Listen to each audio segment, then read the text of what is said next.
Indianapolis. Now he sits on the wall out of this race. Let's look at it again. They come down. That's Jeff Brabham, number 7, in front. Andretti was under braking, and Rahal just ran into the back of him. Well, Mario looks like he started sliding from braking before Bobby hit him, and then Bobby just had to stop. And Jeff was really the innocent person after we look at the rerun. So the Beatrice Lola, you can see the right front. Looks like Mario's rear brakes just locked up more than his fronts when he was getting into the turn. Well, that certainly can happen. Braking bias on the front normally on a dry circuit. Andretti tried to get it under control, but Rahal was challenging at the time and smacked him right in the back. Here is the leader. As we suspected, it is Emerson Fittipaldi. He has finished second at Long Beach. He has not won an IndyCar race, but he's been right in the fight almost everywhere. Here's the other car that was in that accident, Jeff Brabham. That's the camera car. The crew looking it over now. Obviously, he's been touched. Yes, he was the innocent one in that, and gosh, that's their second long stop in the pits. I feel very sorry for the Gallus crew today. Steve Edwards, the kart safety crew, they're now ready to try and get the machine off. Remember, these are not full course yellows. This is a road course. Yellow flag. You see it being waved there for that corner only. The rest of the circuit you can race. Now let's go down into the True Sports pits. Here is Gary Gerald. Well, Paul, we're down here with Jim Truman in a very busy Bobby Rahal pit. Can you assess the damage for us, Jim? Looks like he got under Mario. I don't think there's any real damage other than we lost some fiberglass up front. I don't think it'll affect the car at all.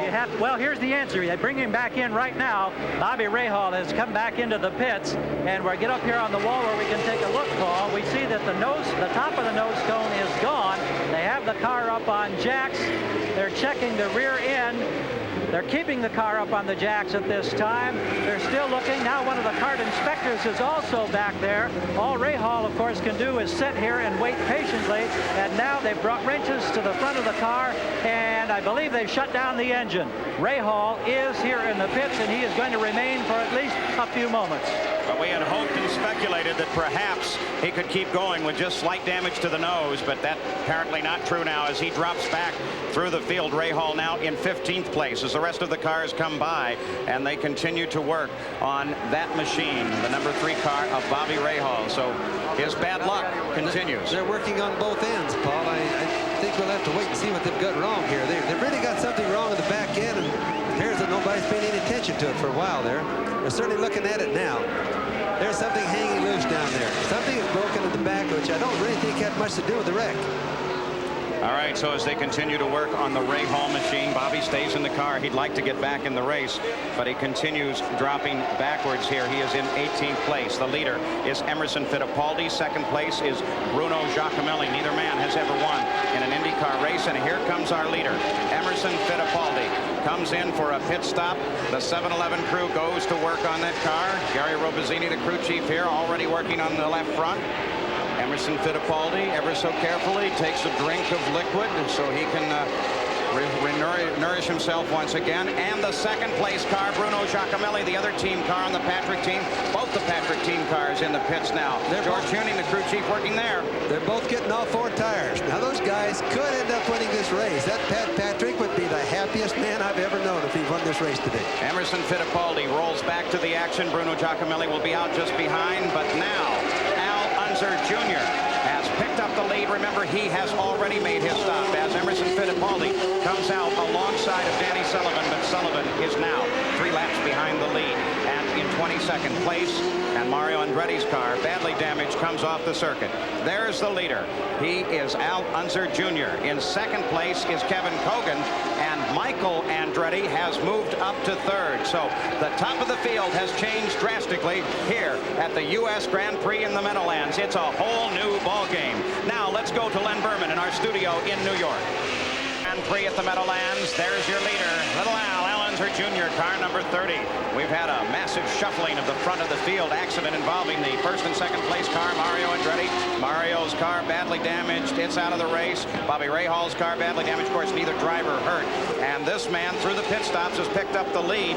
In second place is Emerson Fittipaldi, looking for his first win in kart. And in third place right now, Tom Sneva, who started well back in the field in 22nd, currently moving up into the 4th position. So it is quite a fight that we are having here on the circuit. Once again, it is Al Unser Jr. that leads, Michael Andretti second, Emerson Fittipaldi third, followed by Tom Sneva. But this is your leader. Now, once again, again, the situation was an accident just a bit earlier. All of the accidents have occurred coming off of the bridge on the 5th turn. This is not a high incident place earlier in the practice sessions. They were all having trouble with the off-camber turn at 4. And there was the problem when Mario Andretti appeared to lock up the front brakes, tried to correct the slide. Bobby Rahal ran right into the back of him. Jeff Brabham at that time was sitting just in front of Mario Andretti. And so when the accident occurred, Jeff Brabham got center punched and spun around as well. There's A.J. Foyt, the grand champion, the winningest driver in the Indy cars. He started in the back row. He moved up to 24th, but now A.J. Foyt is out of this race as he talks with Cecil and Billy Camphausen of CART there. A.J.'s out of the race. He made a valiant effort here, really trying hard to do well in this race.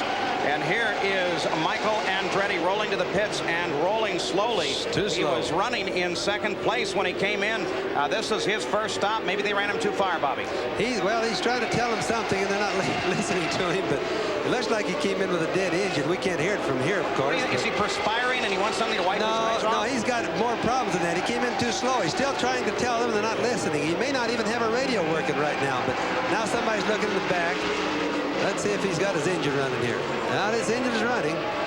Sure came in awful slow to be making a pit stop. Slow entry into the pits. Michael Andretti, who started in 19th and moved up. And here is Tom Sneva, who was running up in the lead serial as well. Now he is making his first and routine stop, as was Michael Andretti. But our leader, with 45 laps complete, is the Domino's Pizza car. That is Al Unser Jr., and he's made his stop. So now, there it is. Most of the cars on the lead serial have made their stop. Right now, it is this car that leads, the 30 car. The 2nd place machine is Emerson Fittipaldi. Bruno Giacomelli is in 3rd. Al Unser, the senior, is now in 4th place.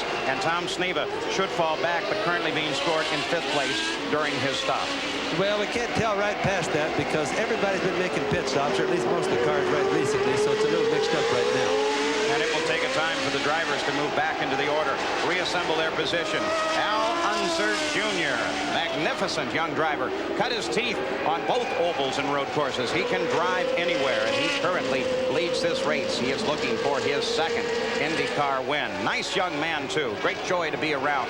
Spends a lot of time with us and lets us know what's going on with his team on the inside. So he's very helpful. Doug Shearson has to be very proud of the fact that he is doing well in that car. He was originally scheduled over the winter to drive for the Lotus team, but that never developed, and at the last minute he was able to get this ride with the Doug Shearson team. So right now it is Al Unser Jr. as he comes alongside Kevin Cogan in that Craco Wolf car, and Cogan, of course, running off the pace now, and Cogan being scored now as in the fight. So we are watching a fight there for 1st and 2nd place. Al Unser Jr. is the leader of this race. Well, he's doing real good, Paul. He's got quite a lead right now, and he's, of course, Cogan is another real good road race driver. Now they correct the scoring as well. When he got past him, he went 1 lap down, so Kevin Cogan wasn't truly running in the fight for the lead. They indicated that he was earlier. So it is now Al Unser Jr. that leads. In 2nd place is Emerson Fittipaldi. We'll be back to the Meadowlands right after live at the U.S. Grand Prix at the Meadowlands. This is Paul Page with Bobby Unser, Bruce Jenner, and Gary Gerald. And this man, Al Unser Jr., looking for his 2nd victory in CART IndyCar racing. His first came a year ago at Portland on a road course. He is now 22 seconds out in front of the 2nd place car of Emerson Fittipaldi. In 3rd place is his father, Al Unser Sr. In 4th place is Jacques Villeneuve, but they are all running alone on the course. Kevin Cogan has made back Michael Andretti is now currently running in 5th place, and Kevin Cogan is running 1 lap behind the leader in 6th place. Well, the race is kind of spread out right now, and most of the spread is due to the pit stops, but partially, Al is just going fast and running away from everybody.